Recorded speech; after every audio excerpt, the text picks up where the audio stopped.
حضرت عمر بن عبدالعزیز رحمۃ اللہ علیہ سے قبل جتنے بھی بادشاہ تھے کروڑوں اربوں کی جائیدادیں چھوڑ گئے، لیکن ان کا حال یہ تھا کہ ان کی اولادیں ایسی شراب کباب میں الجھیں کہ دو بادشاہ تو ایسے تھے جن کے بچے جامع مسجد کے سامنے بھیک مانگا کرتے، اور جناب عمر بن عبدالعزیز رحمۃ اللہ علیہ نے آخری وقت میں اپنی بیوی کو کچھ نصیحتیں کرنا چاہیں تو وہ کہنے لگی،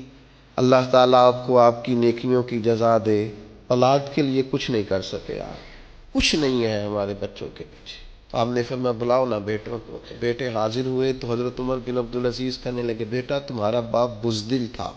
جائیداد نہیں بنا سکا، اسے معاف کر دے۔ کہا بھاجی آپ بزدل کیا مطلب؟ تو ہر میدان میں ڈٹے رہے۔ فرمانے لگے میں بزدل تھا بیٹا، دوزخ سے ڈر گیا، جہنم کی آگ سے میں ڈر گیا،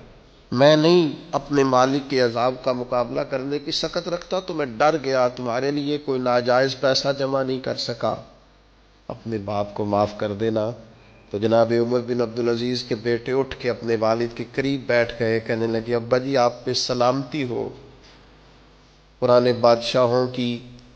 اولادیں گلیوں سے گزرتی ہیں تو لوگ دیکھ کے رخ پھیر لیتے ہیں، اور ہم جس گلی سے گزرتے ہیں لوگ کہتے ہیں نیک آدمی کی اولاد جا رہی، تو پرہیزگار آدمی کے بیٹے جا رہے ہیں، آپ کے نام سے جانے جاتے ہیں۔